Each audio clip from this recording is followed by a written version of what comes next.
In response to recent developments in UK politics, and to perhaps take your mind off them, I've decided to devote my next History of Doctor Who video to the Prime Ministers that have featured in the show over the years, both real and fictional. The very first reference to a British Prime Minister in the show came in the 1973 story The Green Death, via a phone call to the Brigadier from the incumbent PM, a figure referred to only as Jeremy. According to producer and writer Barry Letts, this was a nod to Jeremy Thorpe, leader of the Liberal Party. It had been established that the unit stories were set sometime in the near future, and so this was a way of the production team jokingly suggesting that Thorpe could win the next general election. This did, of course, never happen in real life. 1975's Terror of the Zygons did a slightly better job of predicting the future, with the Brigadier referring to the incumbent leader as Madam during a phone conversation. This playful ad-lib from Nicholas Courtney would end up seeming rather prescient a few years later, when Margaret Thatcher became the UK's first female Prime Minister. Elsewhere, as revealed by writer Graham Curry in the years since its broadcast, Thatcher was the inspiration for the villainous Helen A in the 1987 story The Happiness Patrol. The revived series took things a step further, with one of its very first stories featuring a plot revolving around number 10. At the time the series returned in 2005, Tony Blair was Prime Minister. Upon returning to Earth in 2006, a whole year after she had left, Rose wasn't sure whether this was still the case. Regardless of his identity, the incumbent PM was quickly done away with by the Slovene and replaced by one of their own, Drokrasa Felfoch Pasimir de Slovene, wearing the body of high-ranking MP Joseph Green, as part of their scheme to start a nuclear war. In addition to this, the episode also sees a passing reference made to former Prime Minister David Lloyd George, who, according to the Ninth Doctor, used to drink him under the table. The story established a canon of British Prime Ministers in Doctor Who that would continue to build up throughout the RTD era.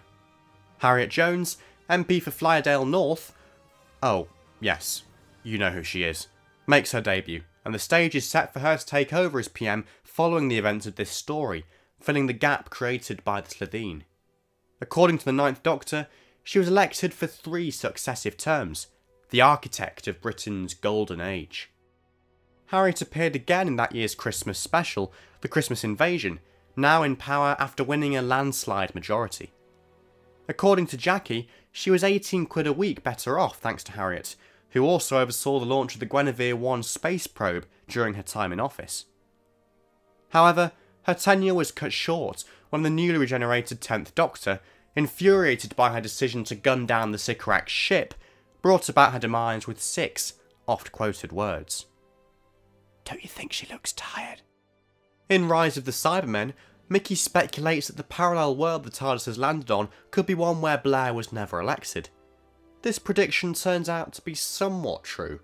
Later in the episode, it's revealed that the Britain of this world is headed by a president rather than a Prime Minister. Following the downfall of Harriet Jones, another politician quickly rose to power, the infamous Harold Saxon, an alias of the Master. Clues to this development were threaded throughout Series 3 and the back end of Series 2, with references made to a mysterious Mr. Saxon on a number of occasions.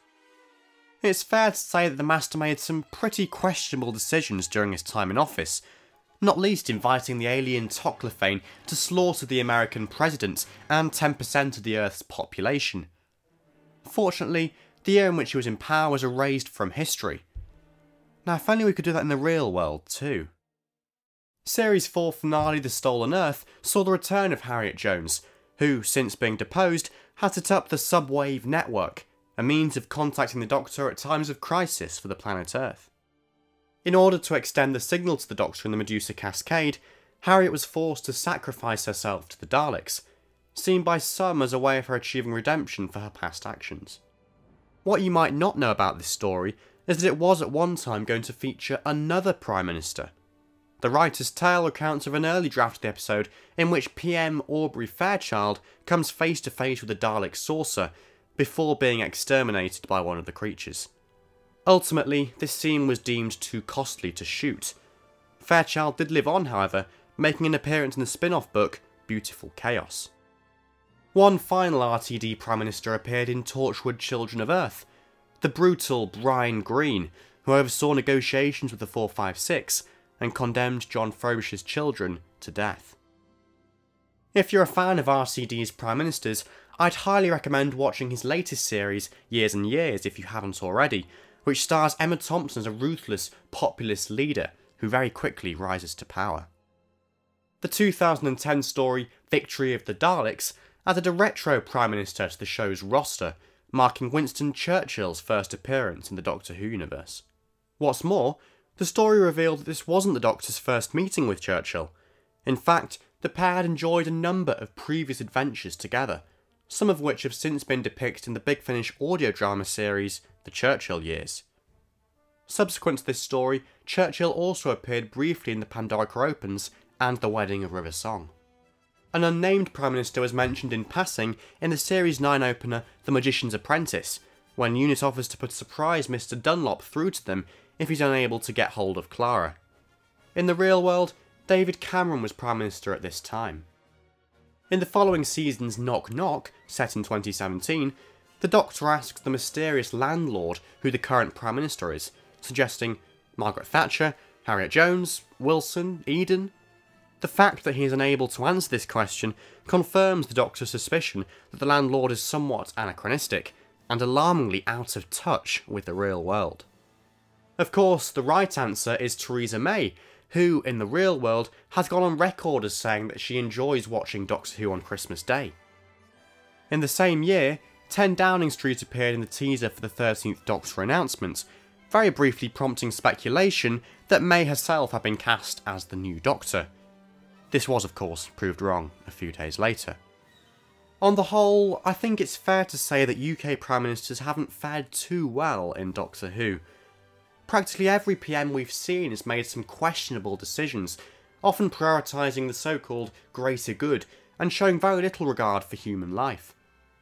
It's perhaps no surprise then that the majority of PMs to feature in the show have been fictional, or at the very least, parodies of real-life politicians, allowing the writers to weave in social commentary quite discreetly.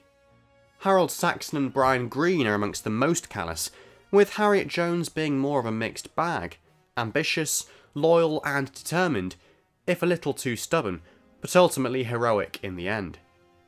Meanwhile, real-life Prime Ministers have often only been mentioned in throwaway lines, the key exception being Winston Churchill, thanks to his legendary status. Other PMs have remained nameless, appearing only briefly at the other end of a phone, giving us very little to judge them by. It would certainly be interesting to see how the show's current incarnation might deal with a story featuring a PM, and that's not an entirely unrealistic prospect, given that last year's Arachnid in the UK featured a US presidential candidate. Let me know your thoughts on the Prime Ministers of Doctor Who in the comments section below, ideally with as few references to real-world politics as possible, if you can. Thank you so much for watching this video, please like it if you enjoyed and subscribe to my channel if you haven't already. Otherwise, I'll see you very soon for some more new Doctor Who content. Until then, goodbye for now guys.